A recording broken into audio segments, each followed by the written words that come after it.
Shavuot Tov, Mazal Tov, une bonne semaine Bezrat Hashem. Dans ces parachutes, on va parler sur Yaakov Avinu. On va parler sur les femmes de Yaakov Avinu. De base, Yaakov il devait se marier avec Rachel.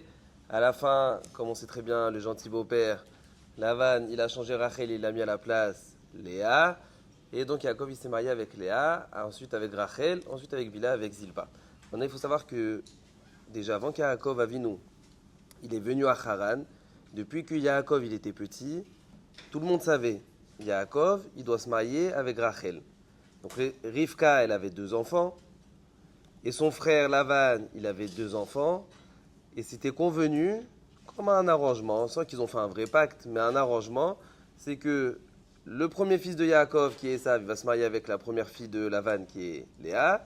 Yaakov, Avinu, il doit se marier avec Rachel. Yaakov va dire à Lavan, donne-moi la main de ta fille. Maintenant, on sait que quand maintenant quelqu'un veut demander la main à une fille, faut payer. Il y a la Ktouba, il y a des engagements. Donc Yaakov Avinu, il va dire à Lavan, qu'est-ce que je peux te donner en contrepartie pour que je peux me marier avec ta fille. Alors, qu'est-ce que Lavan il va lui dire? Travaille 7 ans. 7 ans, tu travailles. Et aujourd'hui, s'il y a un beau-père qui dit ça au beau-fils, directement il se sauve. Mais Yaakov Avinu, il ne va pas sauver. Il entend 7 ans, il sait que c'est beaucoup de temps.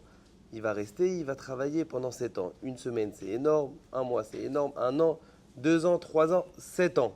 Surtout que Yaakov, à cette époque, il n'était pas jeune. Il était déjà âgé et il voulait se marier. Et Rachel, elle lui était déjà promise. Et il aime Rachel et Rachel, elle aime Yaakov. 7 ans de travail pour pouvoir se marier avec Rachel. Et la Torah, elle va dire un passouk. La Torah, elle va dire, ces 7 ans, ils sont passés très vite. Normalement, en règle générale, quand quelqu'un il veut quelque chose, imaginez-vous quelqu'un il a faim, quelqu'un il a très faim, et on va lui amener un hamburger. Plus, il va attendre, et plus ça va être long. Il a faim, ça y est, il n'a pas mangé, ça fait un jour, il n'a pas mangé, ça fait 2 jours, il n'a pas mangé, ça fait 3 jours. Il veut manger quelque chose, plus le temps il va passer, plus le temps il va être long.